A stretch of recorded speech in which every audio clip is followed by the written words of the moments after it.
All the engines on the island of Sodor were very excited. There was to be a great banquet at the Scottish castle.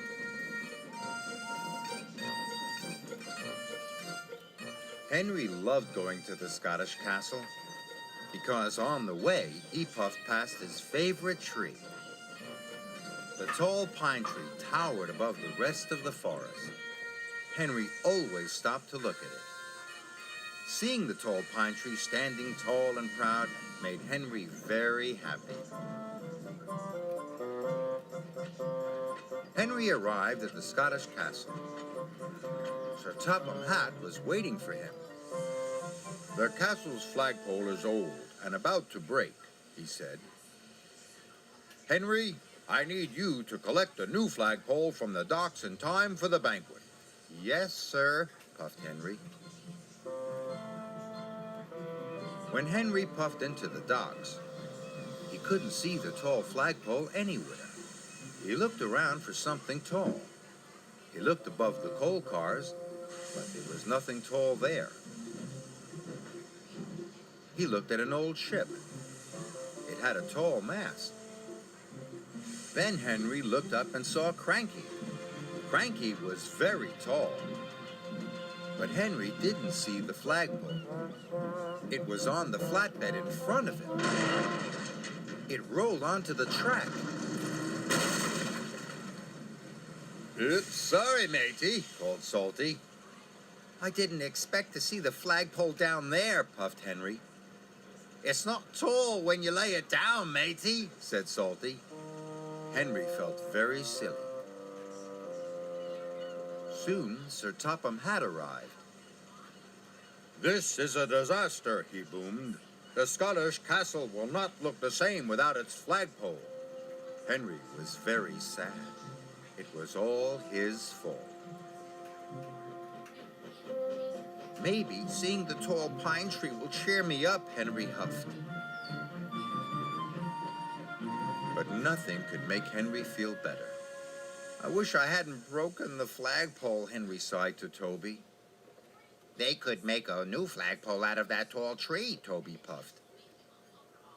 Henry looked up at the tall pine tree. He didn't want it to be made into a flagpole. The next morning, Henry had to take some workmen to the forest. But the workmen were carrying axes and saws. "Oh no," moaned Henry. "They must be going to cut down the tall pine tree." Henry puffed through the countryside. "Must save the tree, must save the tree," he puffed. Then Henry had an idea. He didn't take the workmen to the forest. He went to look for a new flagpole. Henry saw some children waving flags, but those flags were much too tiny to have flagpoles. There was a flagpole holding up a windsock at the airfield, but that flagpole was much too short. There was a tall flagpole on the beach, but it wasn't tall enough. "Bother," wheezed Henry sadly. "None of the flagpoles is as tall as the pine tree. Now I'll never save it."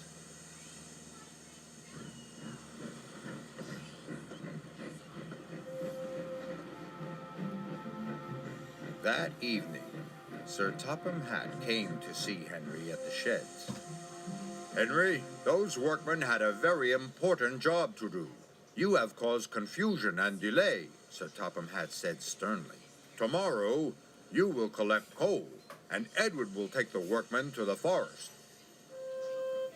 The next day, Henry was collecting the coal when Thomas arrived. "I can't find another flagpole," moaned Henry. "I've looked everywhere." "Sometimes the thing you want is somewhere you wouldn't think to look," puffed Thomas, and he steamed away. So Henry set off to go where he wouldn't think to look, but he couldn't see a flagpole in the cow field. Then Henry looked in the orchard,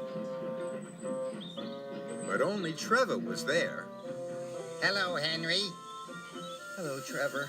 You're very nice, puffed Henry, but you wouldn't make a very good flagpole. Henry puffed sadly into the docks.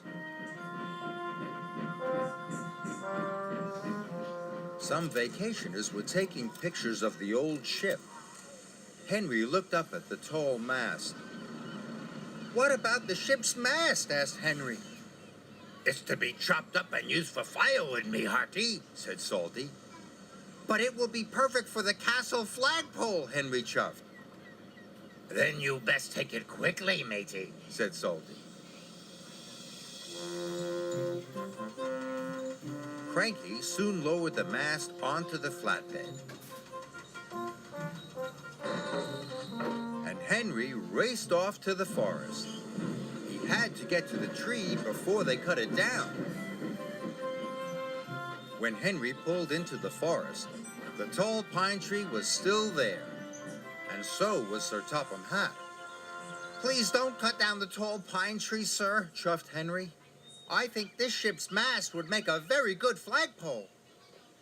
"I would never cut the tall pine tree down," said Sir Topham Hatt. "The workmen are only here to collect some firewood. We always have a roaring fire at the Scottish Castle banquet." Henry was so happy it made his axles tingle. That night the flag was hoisted on the old ship's mast. It looked wonderful. Henry thought it was the nicest thing he had ever seen, except for the tall pine tree.